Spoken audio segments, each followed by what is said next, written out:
بالصلاة على النبي كده أنا استأذنتكم الحلقة اللي فاتت تعملوا هاشتاج 100,000 ما حدش عبّرني غير مجموعة أساطير من ملوك الكوكب والمجرة، وبما إن الحكاية خلاص وصلت لمحط الخطر والأحداث هتبقى جحيمية ودمار، فالحماس ألف الألف يا برو، وبما إنكم عايزين أكمل بالحكاية دي لحد ما نخلصها، لو سمحتم أنا عايز تفاعل جبار منكم، لايك واشتراك وكومنت أسطوري زيكم، ولو بتحب أخوك شير الفيديو ده مع الكل في تويتر واتساب وتليجرام أي مكان فيه بني آدم انشر فيه، طبعًا الكلام ده فضلًا وليس أمرًا، وأتمنى نقدر نوصّل الفيديو دوّة 1000 لايك بيوم، وآسف طوّلت عليكم، يالّا بينا نبدأ المردغة. دورانيب قرر ينسحب، لازم يرجع للقارة بتاعته، بس مش لوحده، بس هياخد إلجا معاه، وأمر لوكاس اقتل الكل وتعالَ ورايا في البوابة. المدرسة قدرت تقتل شوية وحوش، بس الصحرا كتير جدًا، وهنا في طلاب بقيادة كلير وصلوا. كلير هدفها توصل لكاي، وهي في السكة فلتت من شظايا أرضية، لكن كاي لفّها بخيوط حديدية، وفجأة الخيوط ثابت، بس كانت لسه معلقة. كريدوس وكاسلين بيصرخوا وهي مش فاهمة إيه اللي بيحصل، بصت تحت شوكة أرض اخترقت صدرها، بس قبل ما تغيب كلير دمعت وابتسمت. أرسل لوين وصل يا جدعان.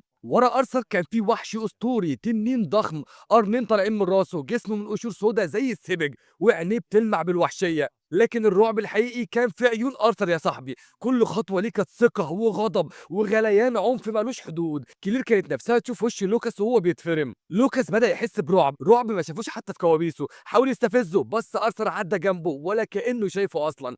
أول حاجة عملها فحص تيسيا، لوكاس لسه بيستفزه، سيلفيا صارت لكن أرثر ولا عبره. لوكاس حاول يهاجم بس وقف فجأة، جسمه بدأ يرتجف. أرثر بص له أخيرا وقال له بهدوء مرعب، كنت دايما شايفك دودة، مش مستاهل أوسخ إيدي بيك، بس لو الدودة قررت تزعجني حتى القديس هيهرسها. لوكاس بدأ يرمي كرات نارية غريبة، بس أرثر فعل المرحلة التانية من إرادة الوحش، نار زرقاء خرجت من إيده وردت بيه على الهجوم. لوكاس جهز رمح نار أزرق لكن أرثر مسكه بإيده، وبإيده التانية شعاع أسود طلع منه خبط لوكاس مباشرة وفقد دراعه الأول. وقبل ما يحس بأي ألم أرثر مسك الدراع التاني وجمده لحد ما اتفتت قطع. لوكاس لسه بيتكلم أرثر راح مكمل عليه وراح مدمر رجله الشمال وقال له الجا ده موضوع تاني مش وقته، وفجر رجله التانية. لوكاس بقى جسد بيتكسر قطعة قطعة والكل عمال بيتفرج. من أيام حياته اللي فاتت ما حسش بالقوة دي، نظرات الرعب والإعجاب والهيبة اللي كسرت القلوب، لكنه افتكر حاجة، القوة بتخليك دايما وحيد. فصل إرادة الوحش وجسمه بدأ ينهار.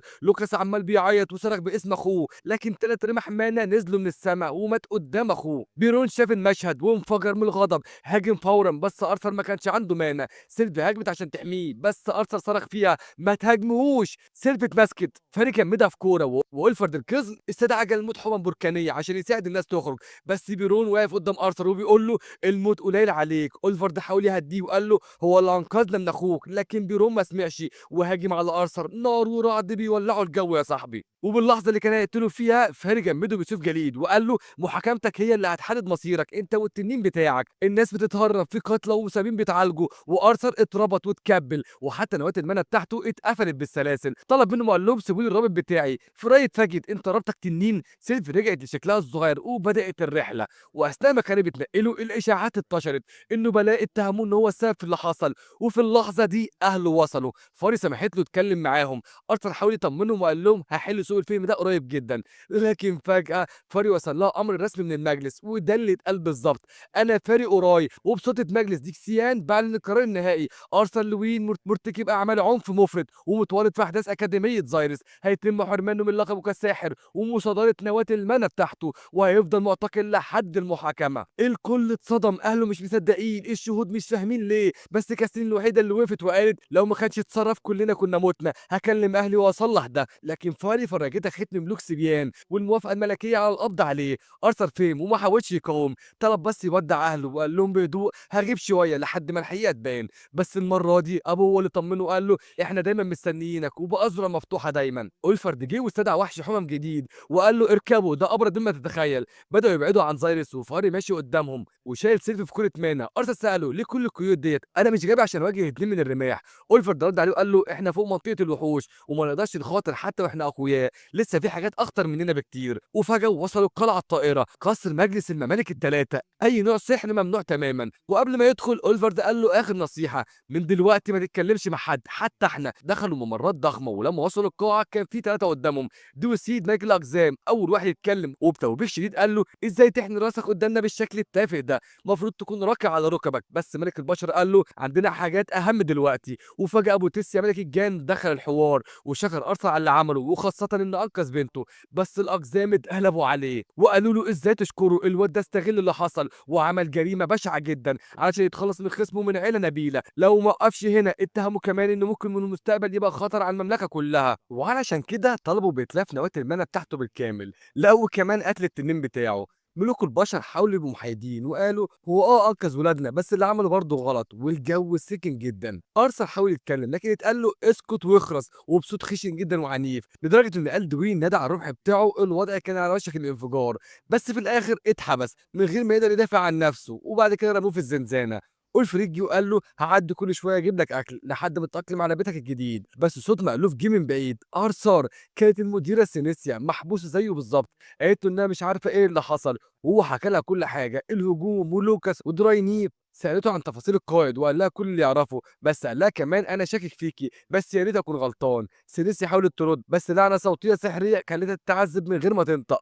في نفس الوقت جوه غرفة تانية في القصر الملك ليدر بيتخانق مع دواسيد. دواسيد بيقول له: "أنت مش ماشي معانا على الخطة." جليدر رد عليه وقال له: "خطتك كانت فاشلة وكنت هافضح نفسي لو وافقت عليها." وقال له: "أنا معاكم علشان أحمي عيلتي، بس اللي بنعمله ده يعتبر خيانة." دواسيد ضحك وقال له: "ولا يهم، القارة دي خسرانة في الحرب وأحسن لك تبقى معانا وتاخد غنايمك وتحافظ على لقبك كمان." بس جليدر انفعل وقال له: "ما تقارنيش بيك، أنا كنت غيران من اللي عندهم موهبة السحر، بس دلوقتي التخلص من أرثر هيكون شفاء لقلبي المريض." أرثر صحي مفزوع من كابوس ولقى قدامه الرمحية. مدت له جواب وقالت له: "اقراه وما تتكلمش تمامًا." الجواب من ملك الجان كان فيه إن المجلس ناوي يتهمه هو وسينيسيا بالهجوم على الأكاديمية. لو كمان سمعت إن جليدر ودوسيد ناويين يبعتوه مع حد بس يطمن عيلته كلها في أمان. فيرون وداهم لمكان آمن. وفي آخر الجواب قالت له: "سامحني ما قدرتش أعمل أكتر من كده." والجواب بوم اختفى.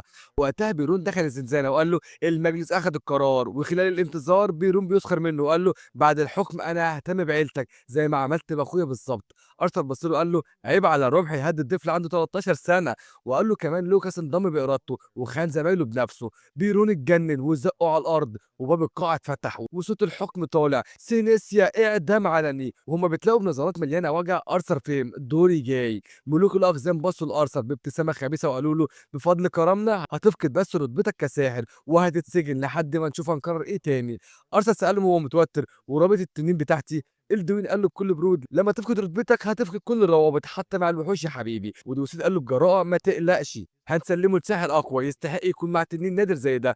أرثر فهم كل حاجة، ده تحالف واضح مع عشيرة فيريتر ورجعوه للزنزانة. لكن هناك في مفاجأة مستنياه. ويندسون مستنيه وفي حضنه سيلفي. وفي الوقت ده ملوك الأقزام كانوا عمالين بيحتفلوا. الخطة ماشية زي الكتاب بالضبط وهم شايفين نفسهم ملوك بعثة ديكسان الجديدة. الملكة سألته: "الكائن اللي كلمته كان قوي؟" توزيد قال لها: "ده كان مرعب أقوى من أي حاجة شفتها. كان شبه حاكم وعرض عليا كنوز وسلطة ما تخطرش على بالك." وفجأة شخصية غامضة بشعر أبيض وعين بنفسجية في نص الجبهة دخلت عليهم وفي إيده جندي ميت في صدره حفرة. قال لهم: "أنا جيت أخلص على الطفيليات." وأطلق موجة منى مرعبة. لكن في اللحظة دي أولفريد دخل وسرق 5 جولين من الحمم بس بلحظة كلهم اتدمروا بضربة واحدة.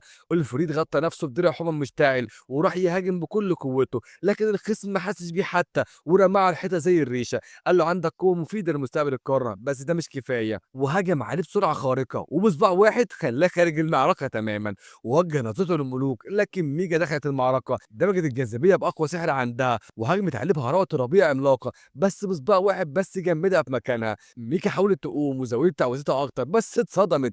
الكائن ده بيتحرك عادي تحت أقوى تعويذة جاذبية عندها. وبلحظة أسقط 2 من أقوى السحرة في القارة. الملوك ما قدروش يتحركوا من الرعب وقالوا له: "أجرونا هددنا عشان نساعده، إحنا مالناش ذنب بلاش تموتنا." الكائن قال له: "افسخ العهد اللي بينك وبين الرماح." وفعلا كسر الطوق اللي كان رابطهم. لكن كانت خدعة. ملوك الأقزام ماتوا. ويندسون كان ماسك سيلفي وقال لأرثر: "شجاعتك عظيمة بس لازم تفكر في سلامتك وسلامة سيلفي قبل أي حاجة." وقال له كمان مش فاهم ليه ازاي مخد إلجا معاه. أرثر قال له: "هعرف لما أخرج من هنا إن شاء الله." لكن ويندسون قال له: "أنت مش بتفكر صح، إلجا اتاخد للأليكريا." ومستحيل تهرب من السجن ده، ولو رُحت هناك يبقى حكمت على نفسك بالموت.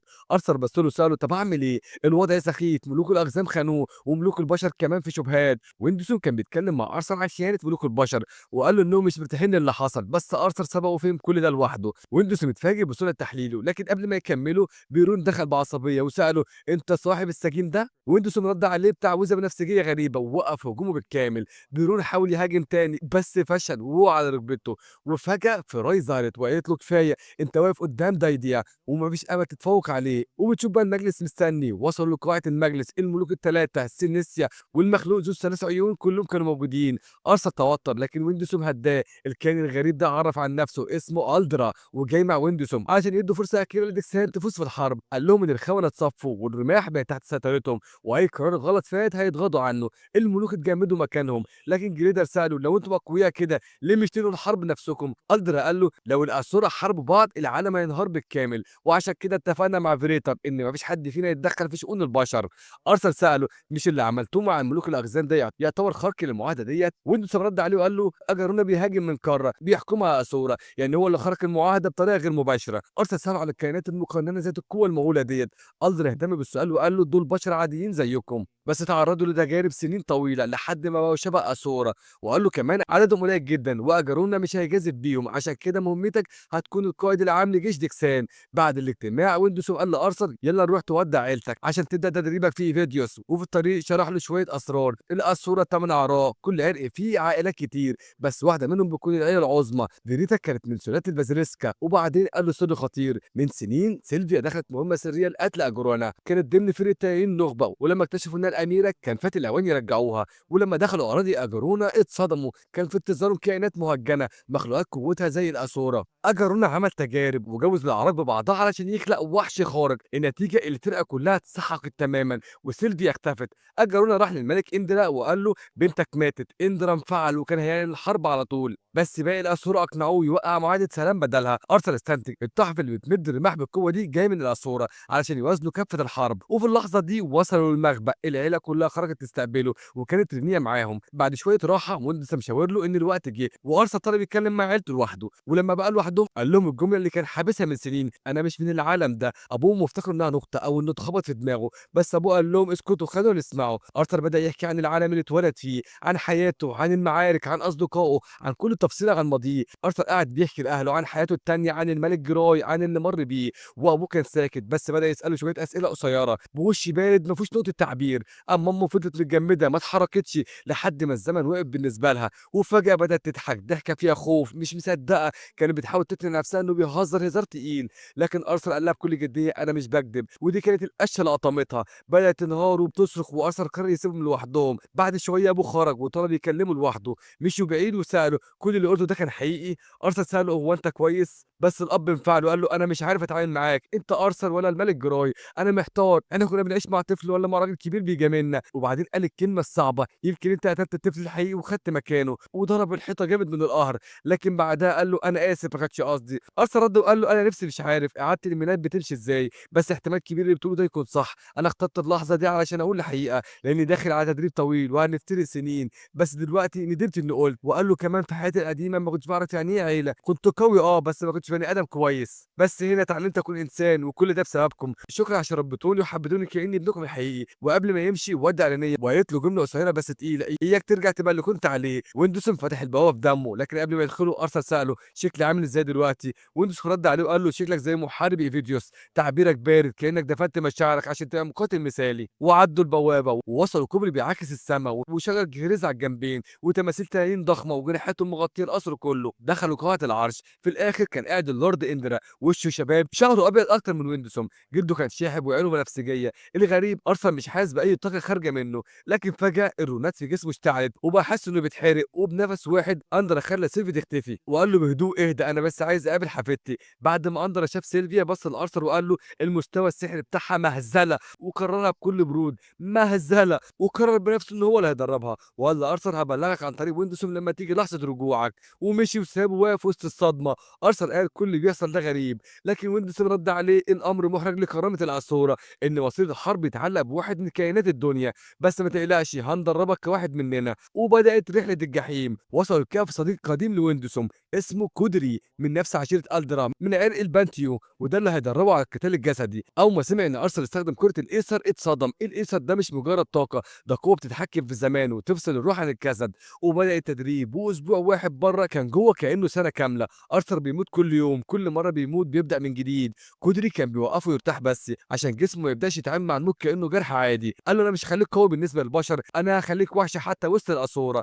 طبق عليه حاجة اسمها قوة الملك، رهبة بتشيله من الخوف كل مرة. وعدى شهر بره وكانت سنة جوه، وأرثر بقى محترف في القتال الفردي. بس كودري قال له الحرب مش واحد ضد واحد يا صاحبي، هتواجه هجائم في مجموعات، لازم تتحكم في مان دماغك مش عضلاتك بس. رجع تاني لجسمه، لقى طفل أسطورة مستنيه، وده هيكون شريكه في التدريب. بس الطفل كان متضايق جدا، ازاي يتدرب مع كائن دنيوي؟ كودورا خبطه حرفيا وقال له هتتدرب معاه غصب عنك وعن اللي مخلفينك يا لوح. وبعد شويه انضم اطفال أسطورة تانيين، وارثر كان بيتحط في مواجهه 4 ضد 1 وممنوع انه يهاجم، يدافع بس.